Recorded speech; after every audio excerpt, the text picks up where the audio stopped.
There you go. Awesome. Well, good discussion. Good question too, Mackenzie. That's kind of stuff a lot of us need to hear. Good afternoon, everyone. Welcome to the August 24th Solar Eclipse QSO party and related events Zoom call. There's not a tremendous amount of stuff on the agenda today. I do have a couple of requests, but I think as usual, we'll get started with Ed. I know you've been busy. We've had a couple of pretty good sized presentations in the last couple of weeks, right? Yeah, it's been busy, and hopefully we're making progress. So anyway, but thanks for turning it over. So, and I'll yield to Mackenzie.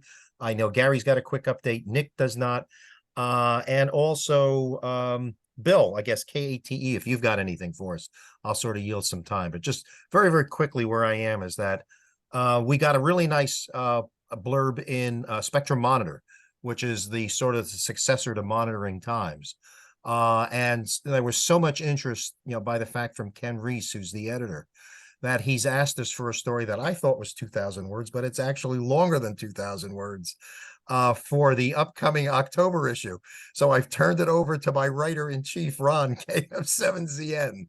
And so he spoke with Ken. We had a little offline here. Just in terms of putting something together. So we've got a blurb in the September issue. We're going to get a longer story in the October issue. And as Gary reminded me the other, I guess the day before, is that we've got something in On the Air, and we've also got something in CQ scheduled, or not CQ, QST scheduled for October. So there's a really nice play going into the first eclipse. So just others, just very, very quickly on podcast. I sort of did our first inquiry into podcasts to 3 podcasters. Rhea, Jiram, N2RJ has said yes. We need to set up that date for Rhea Shack. I also sent an inquiry to Ham Talk Live and to Ham Radio Concepts, and both have gotten back with a good deal of interest. We're looking to see what the scheduling might be between now and October. And I know, Nathaniel, you mentioned the fact of just, sort of keeping you in the loop regarding scheduling, just in terms of timing. And I certainly will. Okay. And just in terms of if they're good to do it, okay, when we can possibly squeeze things in. And then obviously we need to fit Rhea somewhere in that place. In terms of presentations, Gary, I won't steal his thunder, did the Hudson Division presentation last Friday night. Simultaneously, I did the South Carolina section last Friday night. I had 15 people. The PIC, the section manager, all his PIOs, and most of the larger clubs, Grand Strand in Myrtle Beach, and also the Charleston Club. And I thought it was all, and we also got a nice notation in the South Carolina section newsletter. So that went really, really well. And I hope I could replicate that, with 49 other states, because that would be really cool. So Gary, maybe just quickly, a little bit on Hudson Division, and then I'll take it back. Sure. Ed's buddy Nomar, KP4H, I think it is. Yes, NP4H. Yeah. NP4H got his director of the Hudson Division and put out a lot of invitations. We had 27 or 30 people on last Friday evening, just giving our standardized presentation. And I think these things get results because I see a couple extra lines added to our surveys, that we've got going on the website. So people are listening. They're gravitating to the website. Some of them showing some interest and taking a little initiative to fill out those surveys. So the process is working. Good. So, yeah, and just in terms of other presentations coming up, I'll be doing something for Southern New Jersey, probably in late October. We're trying to work out a date with Tom Preisner, who's the section manager down there.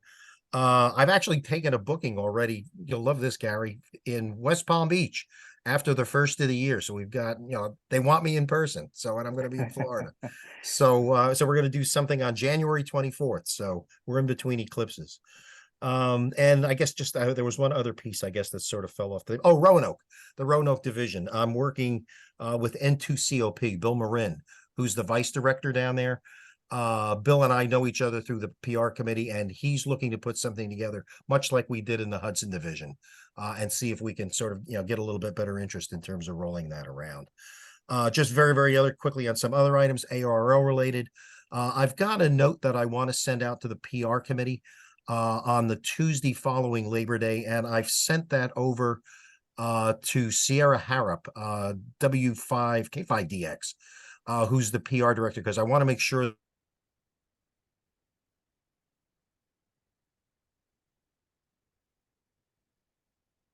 Who is that again? Uh-oh. and PIOs to get their clubs involved. I just want to make sure that we're on the same page with that as we get something out. And then I'm just looking at a couple other things here. I'll be in Boston on tomorrow, Saturday, and Sunday. I see the internet connection may be a little weak here. I'll be up in Boston for a ham exposition. We have a speaker on the program on Saturday, and I'll be handing out cards and shaking hands and kissing babies if there are any that are out there. Okay, just to help us get the word out. Had lunch on Tuesday with Rich Moseson, W2VU, who's the editor of CQ magazine. Obviously thanked him for all the work that they had done for us, okay, and getting up to here. And Rich and I are sort of we're going to be looking to do something for the March edition of CQ that'll help us, obviously, in terms of getting, just keeping interest high going into the April Eclipse event. Other than that, I guess, a couple of other just short items. Last week, we talked a little bit about NOAA and the Dallas event. About asking them, because we're looking to get some participation down in the Dallas area. Jerry N5JKS was on our call last week. He dropped a note saying that he thought he knew somebody. I spoke with him, I think, on Monday this week, and he's working on either a couple clubs or a couple of individuals who he thinks can help us in terms of getting somebody for the April 8th event down in the Cotton Bowl. And he'll get back to us. He's not on the call today and won't be for the next couple of weeks, but he does report, that he will report out. So anyway, that's the short list on stuff that I've got. I'm just sort of watching my time. Let me turn it over to Gary, AB4GH, and also Bill, KATE. I don't know if Bill, if you have anything, I dropped your note and I see a head shaking yes. So Gary, first you, and then maybe Bill, you can pick it up right from there. Okay. All right. Thank you. Hello, everyone, and good afternoon. I've got my stuff prepared because I've got a birthday dinner to attend to tonight here. Not my birthday, my XYL. First off, we've had an interesting time dealing with the gatekeepers, learning a lot about gatekeepers. So my son, Andrew, and myself have been exploring the landscape of talent and individuals who've had a significant impact on the amateur radio community, and we're in the process of curating a list of influential actors and public figures who are connected to amateur radio in some way and its related endeavors. We are compiling a list of potential collaborators who will be interested in working with us and use their influence for the HamSci project on a pro bono basis. And these individuals also would be people that would be actively engaged in amateur radio, or supporters of it, or have made meaningful contributions in the field of science. We've been vetting names, ensuring accurate, reliable contact information, and verifying their relevance to our mission. We've already run into some challenges in reaching out to some individuals, especially when they're shielded by gatekeepers. Our goal, however, remains the same: to present the best and most recognizable faces that the everyday amateur radio operator can relate to and be inspired by. Part of our strategy is that we're seeking to collaborate with one particular individual, Gary Sinise. I'm working with his staff right now to try to find a way to do this, that he'll be able to participate through video, and then with that video, once it's done, we can use that as a way to serve as an invitation for other notable figures to join our endeavor. Basically, once one goes down, the other ones will probably jump in and want to join in. My son has spoken with other individuals in the industry, and they are very enthusiastic about the potential impact of this project and are committed in helping us bring it together.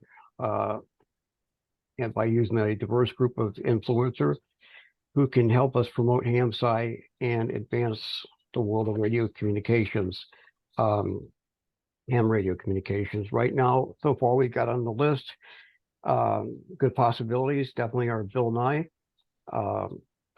Ira Fatlow, he is most likely not going to require any type of money. So that's if I can find out that. Muse Watson, I had on the list. I'm a friend with him on Facebook. He lives here in Berea, but right now he went through surgery on his neck, on both sides of his neck here. And so he's kind of not sure about if he's going to be able to do something. If it would be most likely just a narration, because he doesn't want to show on the camera looking like a Frankenstein. We've got Neil deGrasse Tyson, Robert Picardo is the doctor from Star Trek Voyager. I've got a contact into Bob Heil. Also, Brian May from Queen. In September 22, he was awarded the Stephen Hawking Medal for Science Communication. And Tim Dick, KK6 Oscar Tango Delta, or better known as Tim Allen from Last Man Standing. So I have it in through his club. He's got the Last Man Standing amateur radio club in Los Angeles.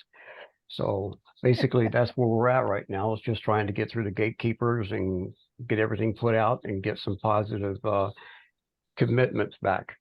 So far, like I said, we've got at least 3 that are in agreement to working with us, but all we need to do is get one down on tape and use that to say, hey, look who we got here.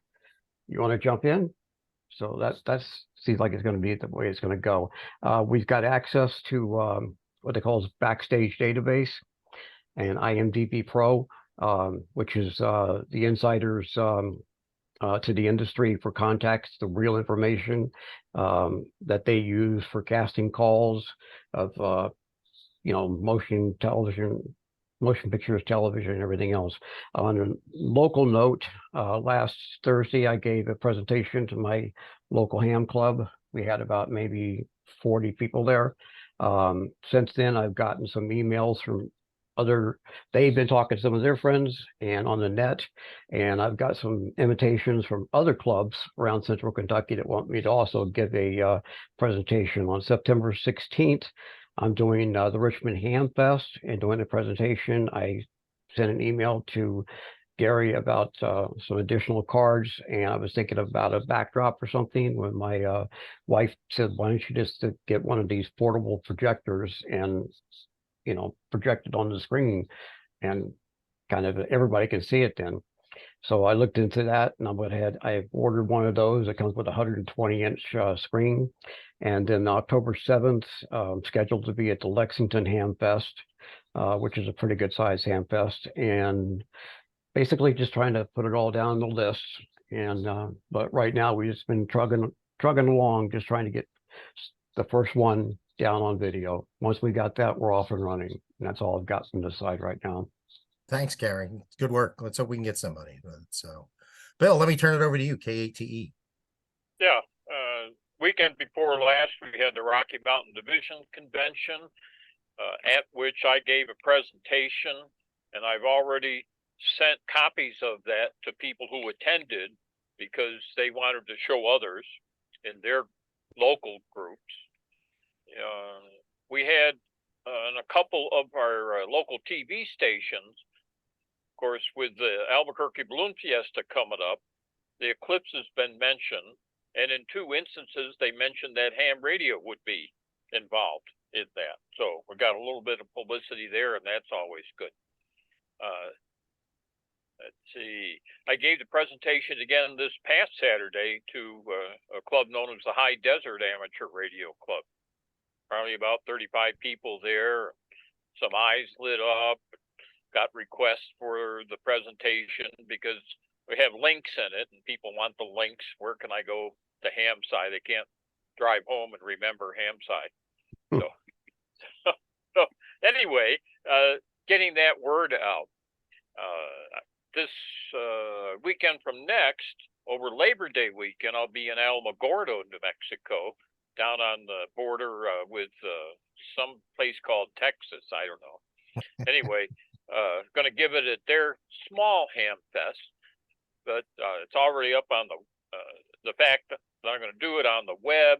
Going to be a 3 presentation morning down there doing different things, but there's already people interested in the idea. And I talk it up when I'm on the air on HF, casual operating, that kind of thing. I will be in the Dallas area for the 8 April event. So should you run into, it shouldn't be a problem finding somebody there, but Right. if you have a problem, I'm going to be down there. That'll great. Okay. And I'll hook you up with Jerry. Okay. So that'll work out really nicely. So perfect. Okay. Yep. And Perfect. happy birthday to GH Gary's XYL. Perfect. Yeah. There you go. All I got. So that's great. So thank you. And we would be delinquent in not thanking Mackenzie. Okay. Because this is her last meeting because classes are starting. So she's going to be sending it in, as we say in business. So, but you know, a thanks for all the good work, all the social media, all goes to her. Okay. So, I mean, it's been really terrific. Lots of posts, lots of response. So, you know, and all the best in getting started on class, but we'll be looking for your reports. Okay. As we go through. So I've actually got Question for a, go ahead. Yeah, first, Mackenzie, thank you so much. And I will continue to post, just so you know. I will be. we have a schedule. what's your ham radio club like at the university there? Do you have one? Yes, we have one. I'm actually the president of the ODU club here, or the Great. club here. So And you have a station? yes, we do. I know Case Western is having their on the air nights on Thursday evenings from 7 to 9 p.m. And I think I'm hopefully our station's going to be built in the next month or two. And I'm hoping once that happens that we'll also have on the air nights on Thursdays from 7 to 9 p.m. So I don't know if we can get more colleges to do the same time, then we might have more of a chance of talking to each other. Okay, Great. So awesome. yeah. Yep. I see Jay has a question regarding Space Weather Woman. Just question here. Do we have an arrangement with spaceweather.com? Are they posting anything to us or are we posting with them? Gary, nothing at all, No. right? No. I mean, occasionally I've corresponded with Tony and he did have a post about a month or so ago, but Okay. that's the last of it. Okay. Yeah, that's a real good question. Okay. And maybe somehow we could make that work. So if you've got the lead, if you want to follow, if not, if you want me to follow on that, I can do it. So Jay, yeah, really good point. So Yeah, Space Weather Woman, that's Tamitha, right? yeah, Scove. Yeah. Yeah. So Um, anyway, that's all I have. couple of here. things. David. I've got one more thing while Mackenzie's here before she has to take off because she had, I just want to show one of her accomplishments real quick. Let me share my screen. And I don't know how everybody's Portuguese is, but some of her emails and letters and whatnot south of the U.S. have been paying dividends. The Brazilian equivalent of the ARRL is promoting HAMSI. The SEQP and the GSAC as well. So kudos to Mackenzie for, and look at all this is beautiful. Wow. Great. It's great stuff. Yeah. So That's yeah, they awesome. took the time to make their own graphics and everything else. So that's going to be that should be quite a few more QSOs in the party. Yep. Come October. So thanks, Mackenzie. That's worked out pretty well. Yep. I had a couple of updates too. If Sure. I'm Over allowed. to you. Yeah. So sorry, I just wanted to give some quick updates regarding the different countries that have reached back out regarding the SEQP. So for Central America, we have 4 countries out of 8 that have committed. For South America, we have 8 countries out of 12 that have committed. And for the Caribbean, we have 9 countries out of 26 that have committed.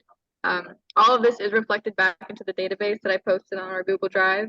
And the plan is to continue to engage them up into the SEQP in October and beyond. And that's all I have for today. Good. It's obviously working. So thank you. Yep. I'm happy to help. There you go. So I think that's all I have. I know Nick has done a lot of work with CIDX and has gotten, a couple of things published in the last couple of weeks.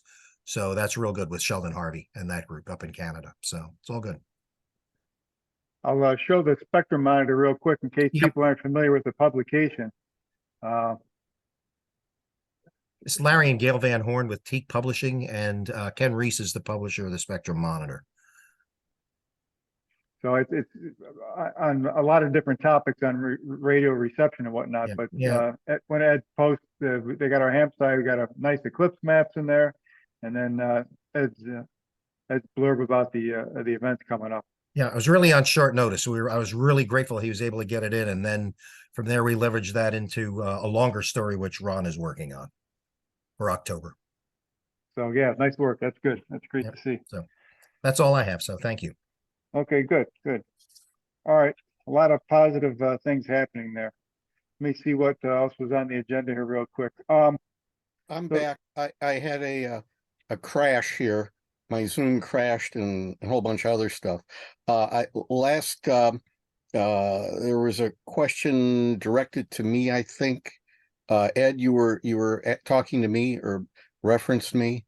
I was muted. Okay, I was just referencing your comment about Space Weather Woman and Yeah. whether we had a relationship, and we'll pick it up. I think it's a great idea. You know. Yeah, she was at the HamSci conference in Huntsville. The last time we met down in Huntsville, Alabama, she was there. Okay. And she's a really nice person. If you've ever met her in person, No, I she's, have not. I don't have the relationship. That's why I was oh asking. yeah. So, Well, I just casually talked to her, but no, it's great. she's really, really a nice person. And up on what we're doing. So Yeah. I think she would be an excellent source. Yep. Not only that, but also Nathaniel, if you could see if she would be interested in coming to the next HamSci Space Weather Conference as a presenter again. Definitely. Yeah. Yeah. Okay. No, thanks, Uh, Jay. It's a great idea. So right Okay. in front of us, as they say. Yep. So Roger So- that. So are we still on PR? Yeah. A couple of things I wanted to mention. First, we just had the Stellafane Amateur Telescope Makers Conference this past weekend, and I was talking up our stuff. Didn't have a lot of cards, but the ones I had did go. There's a surprising amount of crossover between amateur radio and telescope making. And then the second thing I wanted to mention is locally, our big Hamfest, Nearfest is coming up in October. Happens to actually be one of the days is the day of the October eclipse. I will be watching the partial from there, presumably. But I could we should probably have some material there somehow, whether it be with the ARL booth or separate. Primarily, I would want cards and flyers and things like that to set out. Clearly, we wouldn't get participation on the October eclipse from that, but we could get people aware of the April one, which will be before our next Hamfest. They happen twice a year. Perfect. Thanks. And I've added it to my schedule as well, too, David. Thanks. Yeah, along those lines, we had mentioned a few weeks ago, we needed to up or increase our supply of the SEQP eyeball QSO cards, and I did that over the week, last couple of days, I guess. Shalisa has been back in the office, and Randy, KB3IFH has the order, and so they'll be here in 10 to 15 days. So we'll be restocked for all these events if people need them. Okay, one request I had, the only request I had regarding the SEQP is I don't have any Windows operating system equipment here at all. Nothing old, nothing new, nothing at all. So I would like someone who's got N1MM, is familiar with it, spent a little time with me testing the SEQP module. I believe it's functioning except for one small detail, which is an important one, the 10-minute timer that allows you to contact somebody again after 10 minutes, because obviously the eclipse is moving and there's value in those repeat QSOs, and maybe a couple of screenshots. So if somebody could help me out with that, that would be a good deal. Let me know. I think I could do that next week, Gary. Okay, good, board. Thanks. Yeah, I figured you'd be pretty proficient with it, so. The, I give it a try. there you go, yeah, the old college try. Okay, the other couple things I had were actually a couple of science topics. I know Gareth couldn't be here today, but Nathaniel, I know it's kind of interesting that we're obviously on the schedule for a couple of papers and presentations. I know both AGU and I saw from Gareth today, both at a American Meteorological Society event early next year, talking up ham science, some of our activities from the SEQP. So that's kind of exciting as well. Yeah, it's going to be a bit of a rush trying to get those presentations put together for AGU and AMS right after the October eclipse. So we'll do the best we can. It'll probably be a very, very preliminary sort of presentation. But we'll say things like, here we are, we did this, and we're gonna do it again in April. So that works. That sounds good. That sounds nice. Okay, that's all I had. Is anything anyone else would like to bring up regarding our event? Yeah, a question. Sure, Jay. Now, with the background that I've missed a few meetings here with the gang, when people submit their files, their data files, has there been an agreed upon format of what that input data file should look like? Which kind of, I mean, there's the log data, which will be in the Cabrillo format. Okay. The Gladstone signal spotting challenge, people don't have to submit any data because that's all being picked up by PSK Reporter, RBN, and so on and so forth. Those are known entities, been used before, they'll be used again. The medium wave recordings, Nick has been working on that. And I'm not sure what's been defined for that. I probably worked on the web page and it's been too long. I might have forgotten it already. Okay. Yeah, no problems. For those people who were, just thinking of getting an SDR, a dongle or something, just recording, a bandwidth or something like that, and just a lot of raw data. That's what I was thinking of. So, I'm assuming, this is only an assumption on my part, that there are people out there who would want to do that instead of concentrating on one specific radio station or something like that, or just would continuously monitor WWV 10 megahertz or something. How do you record that data and then upload it to where and what formats? Those kind of questions. So that's. Yeah, I don't know that we've put out a request for, I guess you call wideband recordings. Nathaniel, maybe you had some experience with that from last time, or there's a reason we don't have such a request out there, because it would be, so I'm not sure, I guess is the answer. So the answer, I mean, it's kind of been lack of bandwidth on my part. There's a couple of reasons we haven't gone down that route. One is it's a tremendous amount of data. Two, we don't have a really targeted science question that we'd answer with that data. So, what do we do with it when we get all of that?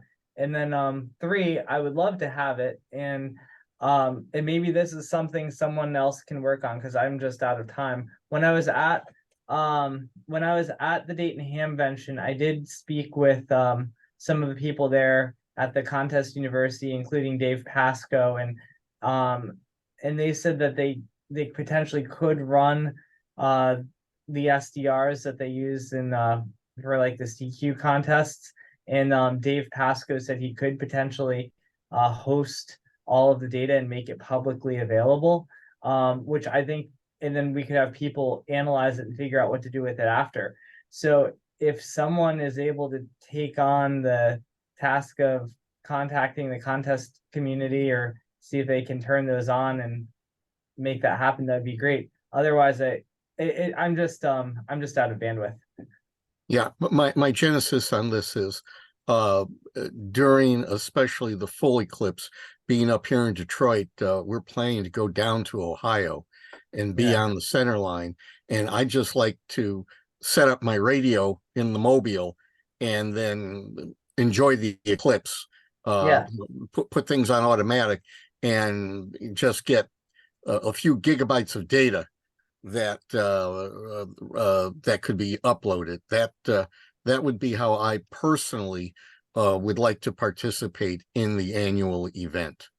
Yeah. Well, I think I understand Nathaniel's point though, too, about having some organization behind the event, because you may do that, Jay, and do a fantastic job of it, but if we only had, say, 3 or 5 or 6 stations doing that, it's probably not enough data, not enough geographic spread Yeah. to draw a lot of conclusions from it. So that's why, just like the SEQP, we're trying to get 500 people sending their logs and so many people.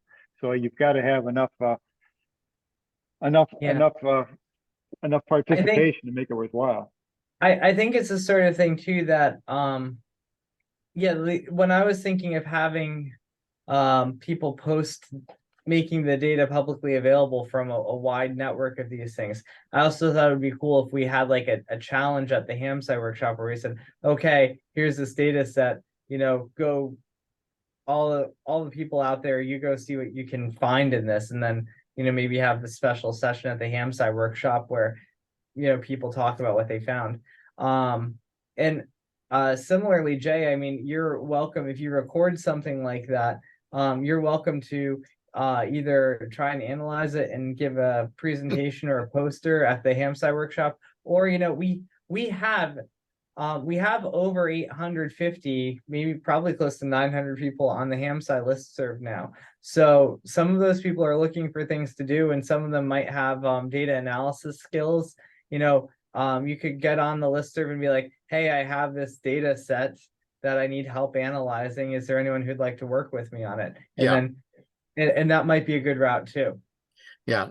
Personally, I don't think my software skills are up to that level. Yeah. Being in automotive, I can tell you, how to,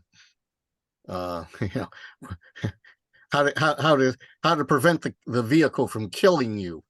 Yeah. I'm pretty good at that. Yeah. But some of the other stuff, no. The old saying, a man's got to know his limitations. So, I see okay. Eric posted Zenodo in the chat there. And yeah, that's a great idea. We actually have some wideband recordings from the 2017 posted to Zenodo. There's a ham site community on Zenodo, and so we can certainly do that again.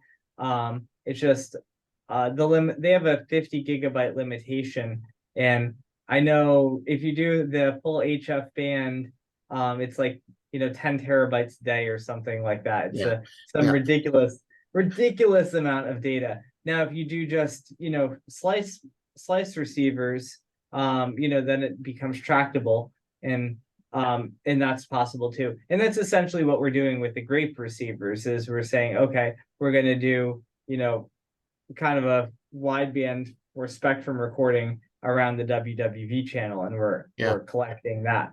Now, just listening here, and you just gave me an idea. This would also seem to be a good project for either an undergrad or a grad student there for a term project to get a good grade. It's like, okay, here's some real world data.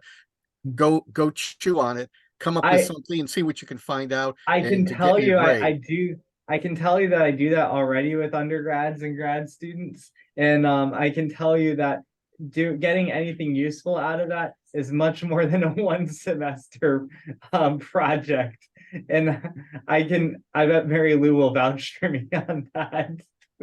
Well, okay, so it's a multi-term project, but if you obey certain coding rules and rules of writing software and analytic stuff, hint hint, that someone wrote a document to start that process, hint hint, that okay, so they do it in 1 term, they pass it off to somebody else.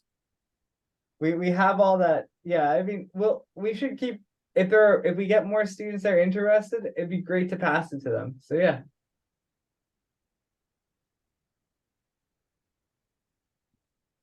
All right, good discussion. One other thing I want to mention, Eric had put something in the chat window. Eric, maybe this is the first time I've seen you join our calls here, which is great.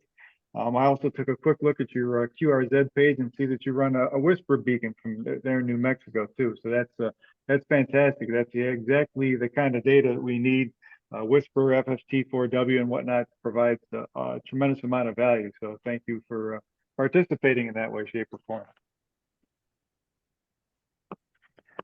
Okay, anything else anybody would like to add, or otherwise we'll put a wrap on it this week? Yeah, getting to space weather here, it seems that the Mars rover has spotted a large sunspot, and it's estimated that that sunspot's going to come around and face Earth, and it's a big one.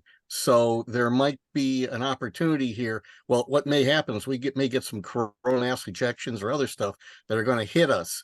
So for those that are into making space weather observations, this may be a good opportunity to gather some data. And that article was just put out today on earth.com. Interesting. Thanks, Jay. Hey, Gary, Yeah. and thanks, Jay. And I've got my tinfoil hat, so I should be safe when it comes. I'm not worried, but thank you. I took it one step further, Ron. I made a tinfoil ceiling here in the shack, so I don't have to worry about it. But anyhow, Mary Lou, go ahead. We also should be proud of the people in India who landed their spacecraft at the South Pole of the Moon yesterday. That's true. So only And the fourth actually, group to land on the moon.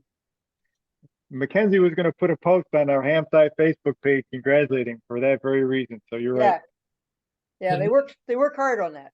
Today's Google Doodle is very good and features that as well. Yeah, and there's a link to a good explanation on Wikipedia from the Google website that gives more detail. Great. Useful detail too. Yep, all good. Okay. All right, everyone. Thank you very much for all your contributions, for taking time out to join us today. If you need anything, obviously, let me know. We got any questions, see what we can help. Otherwise, we'll keep plowing forward. We got plenty to do. All right, everyone. 73, everybody. 73. Have a good week. Thank you. 73s.